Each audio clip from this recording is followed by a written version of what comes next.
Hey guys, this is Brian from thetruthaboutwatches.com here with you today for a review of the Orient Beast. And let's give it a couple shakes here and get it going.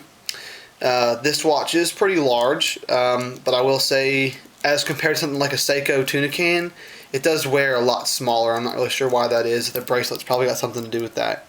But it does wear pretty small. Doesn't wear nearly as big as you'd imagine. Couple cool features here. Obviously is the display back. If I can get that zoomed in properly. It's got a cool gold rotor there. It's a 46G Orient movement. So far it's been keeping really accurate time for me. It hasn't really... I think the last I checked was about 8 seconds a day, which is perfectly acceptable for a watch in this price range. Of course it does have two pushers, or two crowns actually. One's a pusher, one's a crown. This is obviously the time setting crown. This is the date changer, and it's instant change, if you can see through the cyclops there. As soon as you push it, it changes. Pretty cool. Makes it really easy to get through to, like, you know, when the date changes over to the 31st to the 1st, you know, one of those kind of things. The bezel actually is one of the cool features. It's hard to see online. If you can see here, from about 12 to get 3.5 or 4 there, there's a squared off version of the bezel, and the rest of it's got the typical little coin edge look. It's pretty cool. Let's check the bezel out while we're on that. Actually, I'll show you and hear it.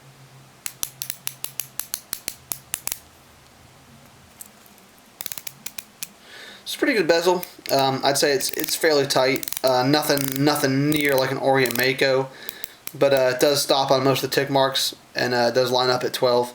So unlike the Mako, you can actually turn that one without making a fool of yourself on a video like I did the last time. One thing I would like to show you, and I'm not sure how well this is going to come through on the video, but I'm going to try, is how thick the crown stem is on this watch. It is ridiculous, like almost like a Rolex. If you can see there, it is like beefy, and I'm gonna light it up from behind here with a flashlight so it come through a little bit better. It's really thick, and just gives you a lot of confidence in the watch. You know, when they make something quality like that, it makes you think that, you know, you're not going to break it, or like it's got some quality manufacturing went into it. And just really nice to see. I've seen a couple Orients that have really skinny crowns, and it's kind of disheartening.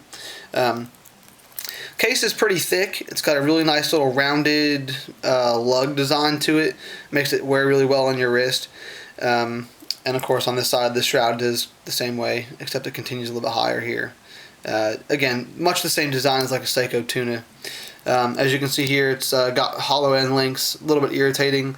That is my only major concern with this watch, is this bracelet's like super cheap. Doesn't look like they're folded end links. I think they are, folded links. I'm pretty sure they are solid links. But the bracelet just overall is kind of chintzy, and it's so light that it doesn't hardly even hold the watch on your wrist. The watch tends to like bounce around and slide around your wrist, which just drives me insane. So I kind of wished Orient had planned that a little bit better, because this could have been a perfect watch if they'd have done the bracelet. The clasp is signed. There's an Orient logo there.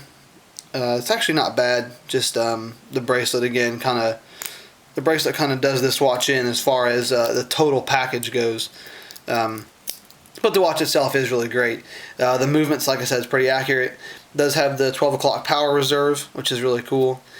And just a couple things that I've noticed while wearing this. The cyclops on these it's not lined up perfectly on any of the models that I've seen.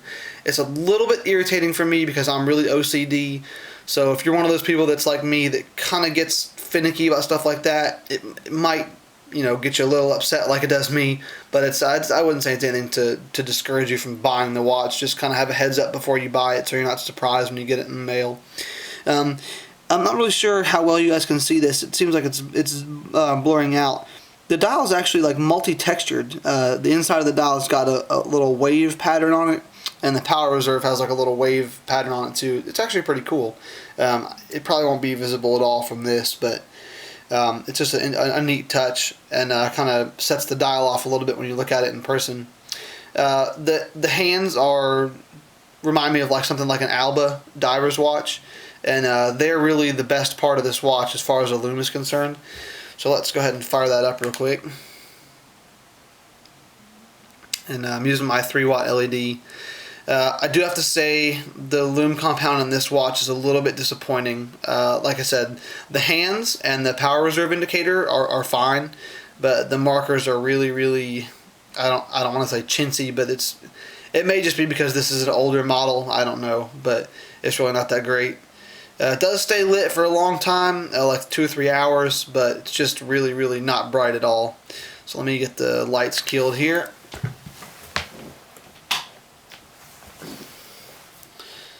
And you can see it's just kind of marginal at best. As you can see though, like the hands, the power reserve, and the Lume the bezel pip, they're pretty bright. But you can see they are kind of fading. The camera's making a little bit more of that fade than I would say is actually happening in real life. But yeah, it's just not the greatest. You'll be kind of disappointed if you're buying this just for the Lume, especially if you've had any experience with like the Mako, Orient Mako watches. This is going to be really a shocker to you when you get this in the mail. But yeah, I know it was to me. But I guess that's about it. It is a really cool watch. I love it so far, and I've been wearing it a lot. I'm really trying to find a better bracelet to put on it. I'm looking for something like a Watch-A-Do or something just to get this really chintzy one out of here. But just be aware if you buy this watch, the bracelet's kind of crappy. So I guess that's really about it. It's pretty just a simple, usual Orient automatic. It's just really the design that sets this one off, and that's really why I wanted to have it. So I'd say, if you're going to buy one, go ahead. Just, keep those few things in mind. The Cyclops being a little bit weird, and the bracelet's kind of cheap.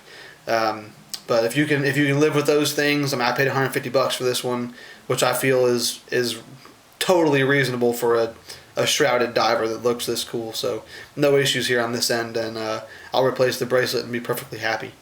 So I guess that's about it, and I'll see you guys next time.